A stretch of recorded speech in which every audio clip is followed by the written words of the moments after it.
नमस्कार, आप देख रहे हैं न्यूज मूवमेंट और मैं हूं आपके साथ ज्योति कनौजिया। आइए नजर डालते हैं फटाफट खबरों की ओर। मां विंध्यवासिनी का दर्शन पूजन कर मीडिया से बात करते हुए डिप्टी सीएम ने कहा कि सपा गुंडों, अपराधियों और माफियाओं की पार्टी है। उसके मुंह से यह शोभा नहीं देता। ऐसी घटना कहीं भी हो, पुलिस कस्टडी हो या कोर्ट में, दुखद और दुर्भाग्यपूर्ण। सरकार की मंशा गुंडों, माफियाओं और अपराधियों के भय से प्रदेश को मुक्त रखना। अतीक और अशरफ की हत्या की जांच एसआईटी कर रही।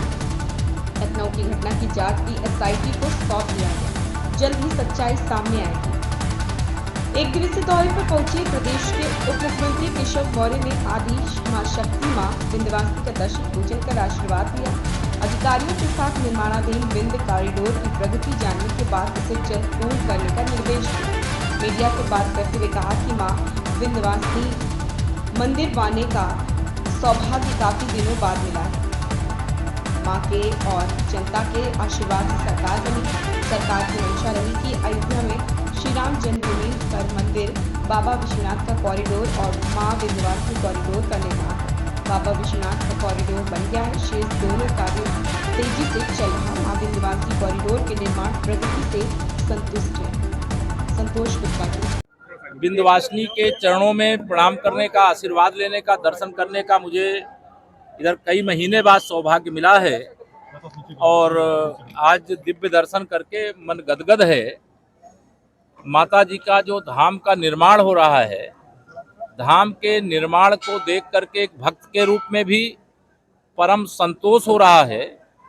और सरकार चूंकि माता जी के आशीर्वाद से बनी है, उत्तर प्रदेश की जनता के आशीर्वाद से बनी है और स्टेट सरकार का जो संकल्प था कि अयोध्या में रामलला की जन्मभूमि पर भव्य मंदिर बने, काशी में बाबा विश्वनाथ जी का धाम बने, तो विंध्याचल धाम भी वैसा ही भव्य और दिव्य बने और उस दिशा में हम लोग आगे बढ़ रहे हैं। काम काफ़ी तेजी से प्रगति पर है, इस पर संतोष जाहिर करता हूं और भक्तों की जो जरूरी सुविधाएं हैं भक्तों के लिए, वह सब कुछ करने के लिए प्लान है। जो नहीं होगा उसमें एडिशनल भी करने का काम करेंगे। पुलिस कस्टडी में हत्या जो हुई है संजीव जीवा की, क्या कहेंगे आप? क्योंकि देखिए ये लगा रही है कि लॉ एंड ऑर्डर संभाल नहीं पा रहे। देखिए, समाजवादी पार्टी तो गुंडों, अपराधियों, माफियाओं की पार्टी है। उसके मुंह से इस प्रकार की बात शोभा नहीं देती। ये घटना निश्चित तौर से जब पुलिस कस्टडी में, चाहे न्यायालय में, चाहे अन्य कहीं पर भी इस प्रकार की कोई भी घटना होती है, हत्या होती है, तो वो दुखद और दुर्भाग्यपूर्ण है। सरकार की मंशा गुंडों, अपराधियों, माफियाओं के भय से प्रदेश को मुक्त रखने का है। इस प्रकार की जब कोई घटना हो जाती है तो हम लोगों के लिए भी ये चिंता का विषय है। लेकिन चाहे वो प्रयागराज में अतीक और अशरफ की हत्या का आयोग जांच कर रहा है, एसआईटी जांच कर रही है, और जो लखनऊ की हत्या है उसकी भी जांच एसआईटी को सौंप दी गई है। जो भी सच्चाई होगी वो सामने आएगी। लेकिन सरकार की मंशा यही है कि जो अपराध करता है, जिसे फांसी के फंदे तक पहुंचना चाहिए, हम ठोस पैरवी करके उसे फांसी दिलवाएं, उसको आजीवन कारावास दिलवाएं, उसकी जिंदगी जनता के बीच में, समाज के बीच में नहीं, परिवार के बीच में नहीं, उनकी की जो जीवन है, जो अपराध करने वाले हैं, उनकी जगह जेल में होनी चाहिए। हमारी सरकार उसी मंशा से काम कर रही है।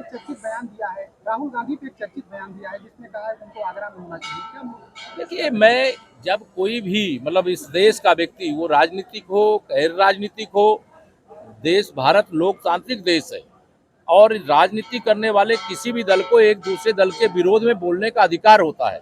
लेकिन जैसे ही भारत की सीमा वो पार करता है तो भारत माता की जय के अलावा उसके जुबान पर दूसरा कुछ नहीं होना चाहिए। भारत के अच्छे कार्यों की चर्चा करने के अलावा कुछ नहीं होना चाहिए। लेकिन कांग्रेस को भारत विरोध का रोग लग गया है और श्री राहुल गांधी तो चाहे वो लंदन जा रहे हैं, चाहे अमेरिका जा रहे हैं। प्रतापगढ़ में बिजली कनेक्शन काटने पर लाइनमैन को महिला ने डंडे से पीटा, वीडियो वायरल। सूत्रों से मिली जानकारी के अनुसार प्रतापगढ़ जिले के लालगंज क्षेत्रांतर्गत धारूपुर के हरनाहर गांव में बकाया के कारण बिजली का कनेक्शन काटने पर एक लाइनमैन को नाराज महिला ने डंडे से पीटा। इसका वीडियो सोशल मीडिया पर वायरल हो रहा।